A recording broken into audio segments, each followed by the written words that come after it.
अस्सलाम वालेकुम and hello everyone, welcome back to another vlog of Mishi daily routine. तो आज के व्लॉग में मैं आपसे शेयर करूंगी आलू और करेले की रेसिपी। और साथ ही बहुत से कमेंट्स आ रहे थे, लोग पूछ रहे थे कि आपकी स्किन केयर रूटीन क्या है, आप कौन कौन से प्रोडक्ट्स यूज़ करती हैं। तो इस व्लॉग में मैं आपके साथ वो प्रोडक्ट्स भी शेयर करूंगी जो मैं अपनी स्किन केयर के लिए यूज़ करती हूँ। तो सबसे पहले खाना बना के ना मैं फ़्री हो जाऊंगी और उसके बाद मैं आपसे ना अपने प्रोडक्ट शेयर करूंगी जो मैं अपनी स्किन केयर के लिए ना यूज़ करती हूँ। तो आपसे मैंने शेयर किया था कि जो भी वेजिटेबल्स मैं मंथली ग्रॉसरी में लेके आती हूँ तो उनको काट के मैं अच्छी तरह से फ्रीज़ कर देती हूँ, क्योंकि मेरा फ्रिज छोटा है। तो यहाँ पे ये करेले भी मैंने फ्रीज़ किए हुए थे। तो आज मैं आलू करेले बनाने लगी हूँ। तो ये डीप फ्रोस्ट हो जाएंगे, इनको थोड़ा सा पानी के अंदर मैं डिप करूँगी। तो ये जो बर्फ़ जमी है ना, ये खुद ही खुलना शुरू हो जाएंगे करेले ना। फीमेल्स अपनी लाइफ का ना तकरीबन आधा पार्ट किचन में गुजार देती हैं। बहुत से लोग कहते हैं कि पूरे दिन में तकरीबन 1 घंटा आप अपने आप को लाजमी दें, लेकिन जब ये सोच आती है ना कि 1 घंटा जो अपने आप को देना है ना, तो उसमें भी घर का ही कोई ना कोई काम निकल जाता है। और फिर बंदा यही कहता है कि चलो इसमें इस 1 घंटे में खुद को क्या टाइम देना है, इसमें भी घर का ही कोई काम कर लें। तो ये देखिए करेले ना मैंने अच्छी तरह से वॉश कर लिए हैं और काफ़ी बर्फ़ इसकी रिलीज़ हो गई है। तो बस अब मैं इसको ना नमक लगा के तो तकरीबन 1 घंटे के लिए ना रख दूँगी।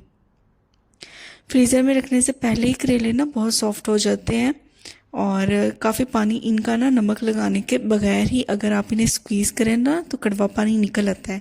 लेकिन फिर भी यहाँ पे मैंने लगा दिया है नमक और इसको मैं रख दूँगी तकरीबन 1 घंटे के लिए।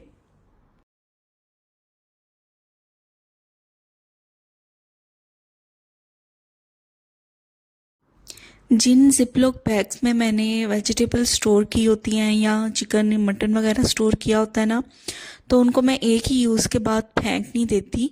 इनको मैं रीयूज़ करती हूँ जब तक कि ये मुकम्मल तौर पे इस काबिल ना हो जाए कि इनको डिस्कार्ड कर दिया जाए, फेंक दिया जाए। तो जैसे ही जो भी वेजिटेबल मैं यूज़ करती हूँ तो उसका ज़िपलॉक बैग जो भी फ्री होता है ना, उसको मैं अच्छी तरह से साबुन लगा के तो उसको वॉश कर लेती हूँ ताकि वो नेक्स्ट यूज़ के लिए रेडी हों। तो ये वैसे कॉस्ट इफ़ेक्टिव भी होता है, आपको बार बार ये परचेज़ नहीं करने पड़ते। जब तक ये अच्छे चलें तो आप भी इनको इसी तरह वॉश करके तो यूज़ कर लिया जाए, जब तक ये बिल्कुल इस काबिल ना हो जाए कि इनको फेंक दिया जाए। तो बस यहाँ पे मैं अब आलू भी छील लूँगी और इनको भी मैं क्यूब्स की फॉर्म में कट कर लूँगी। पहले मैं आलू करेले में आलू ना गोल गोल काट के राउंड फॉर्म में काट के तो यूज़ किया करती थी, लेकिन जब से मैंने बाकी सब्जियों में भी इस तरह स्क्वायर या क्यूब्स की फॉर्म में कट करना शुरू किए हैं ना, आलू डालना शुरू किए हैं, तो आलू करेले में भी अब मैं इसी तरह क्यूब्स के फॉर्म में ही कट करके ऐड करती हूँ।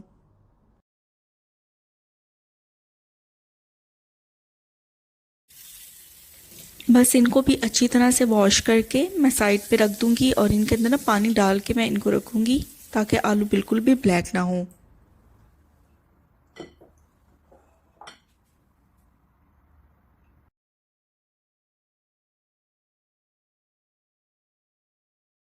बस फटाफट करेलों को मैं फ्राई कर लूँगी। तो मैंने कढ़ाई के अंदर ऑयल ऐड कर दिया है और मीडियम फ्लेम पे ही मैं इनको फ्राई करूँगी ताकि ये बहुत ज़्यादा ब्लैक ना हो और ये ना हो कि एक कड़वापन इनके अंदर आ जाए। तो बस मीडियम फ्लेम पे इनको अच्छी तरह से मैं फ्राई कर लूँगी। करेले आप जितने मर्ज़ी ज़्यादा मार्केट से ले आएँ, जब आप इनको फ्राई करते हैं ना तो वो रह थोड़े ही जाते हैं। इस दफ़ा भी मैं पहले की निस्बत थोड़े ज़्यादा करेले लेके आई थी, लेकिन उसके बावजूद जब मैंने ये फ्राई किए हैं तो बिल्कुल थोड़े हो गए हैं। हाल भी ना मुझे वैसे मेथी की तरह लगता है कि जितनी मर्जी आप बना लो ना, एंड पे ना वो कम ही लगते हैं। तो ये देखें, अभी करेले ना ज्यादा मैं लाई थी। तो बस उसी ऑयल के अंदर अब मैं प्याज फ्राई कर लूँगी। तो तकरीबन ये 2 बड़े साइज़ के प्याज हैं और इनको मैंने कट कर लिया था और ऑयल में ऐड कर दिया है। तो जैसे ये सॉफ्ट हुए हैं ना, तो 2 टेबल स्पून के करीब भर के मैंने यहाँ पे अदरक लहसुन का ना पेस्ट ऐड कर दिया है। तो बस इसको भी भून लेंगे जब तक इसकी एक कच्ची स्मेल ख़त्म हो जाए। और साथ ही यहाँ पे मैंने आलू ऐड कर दिए हैं। तो जब तक अदरक और लहसुन की कच्ची स्मेल ख़त्म होगी तब तक थोड़े बहुत आलू भी हमारे ना कुक हो चुके होंगे, गल चुके होंगे। तो बस कुछ बेसिक स्पाइसेस इसके अंदर ऐड कर दूंगी जो आप अपने टेस्ट के अकॉर्डिंग ऐड कर सकते हैं, जैसे है नमक, हल्दी, लाल मिर्चों का पाउडर, धनिया पाउडर। धनिया पाउडर भी मेरे पास ना थोड़ा ही रह गया था, इस दफ़ा मैं मार्केट गई भी हूँ लेकिन मुझे याद नहीं रहा कि धनिया पाउडर ख़त्म हो गया हुआ है। और थोड़ा सा इसके अंदर मैंने ज़ीरा पाउडर भी ऐड कर दिया है। तो बस अच्छी तरह से इसकी भुनाई कर लेंगे। तो ये देखें आलू तकरीबन 50% कुक हो गए हैं। तो इसके अंदर मैंने 2 बड़े साइज़ के टमाटर ऐड कर दिए हैं और साथ में 2 मैंने हरी मिर्ची ऐड कर दी हैं। तो बस इसकी अच्छी तरह से भुनाई कर लेंगे ताकि टमाटर भी सॉफ्ट हो जाएं और आलू में जो थोड़ी बहुत कसर रह गई है ना वो भी इसकी ख़त्म हो जाए।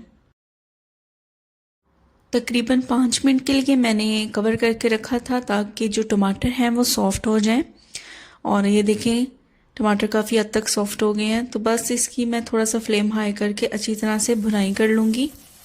और साथ ही यहाँ पे जो करेले मैंने फ्राई करके रखे थे वो ऐड कर दूँगी ताकि करेले जो है वो सॉफ्ट हो जाएं और इनका जो फ्लेवर है वो भी आलूओं में शामिल हो जाए।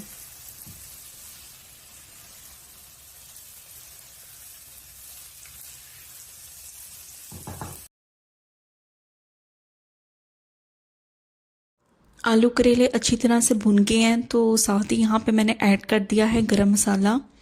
और गरम मसाला ऐड करने के बाद बस इसे 1-2 दफ़ा चला लेंगे। और गार्निशिंग के लिए इसके ऊपर मैं ऐड कर दूंगी हरी मिर्चें। हरा धनिया एज़ यूजुअल मेरे पास बहुत कम अवेलेबल होता है क्योंकि यहाँ पे एक तो गर्मी इतनी शदीद है, इवन फ्रिज में रखने के बावजूद तकरीबन 1-2 दिन के अंदर ही ना जो हरा धनिया है ना वो मुरझा जाता है। जितनी मर्ज़ी उसकी केयर कर लो, जितना मर्ज़ी टिप्स एंड ट्रिक्स लगा लो, लेकिन धनिया ना 1-2 दिन से ज़्यादा नहीं चलता। तो ज़्यादातर मैं ऑनलाइन ही ना वो मंगवा।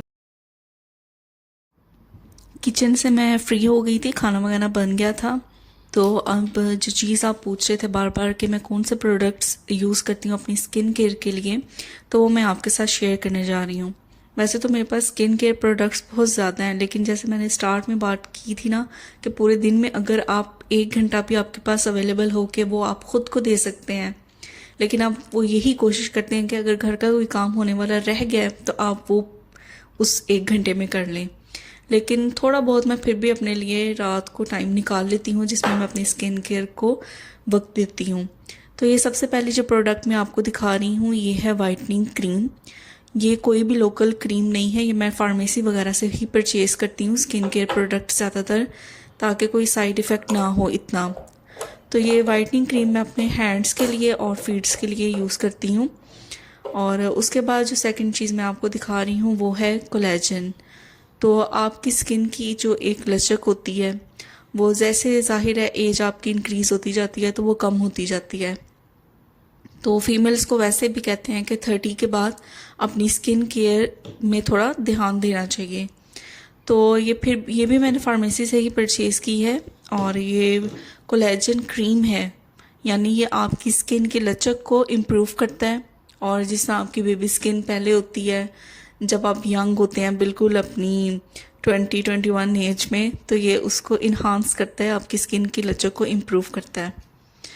तो ये भी मैं नाइट में ही यूज़ करती हूँ, फेस पे ज़्यादा, फेस और नेक एरिया पे ज़्यादातर मैं इसको यूज़ करती हूँ।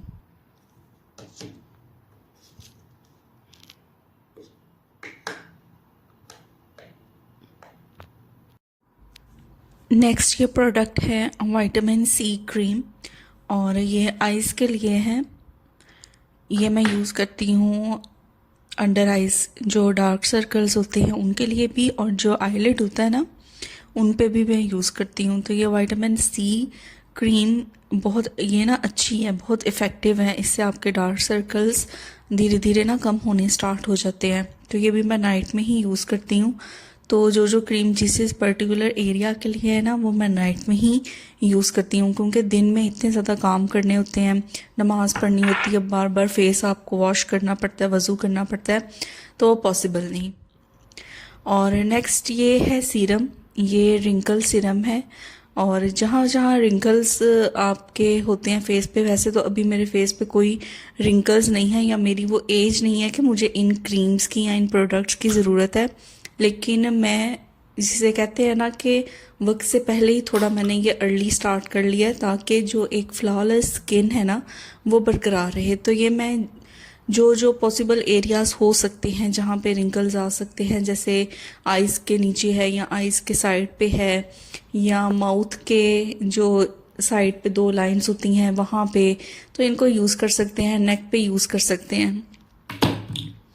उसके बाद ये है फीट क्रीम, एड़ियों के लिए है, जिनकी एड़ियाँ बहुत ज़्यादा फटती हैं ये उनके लिए है।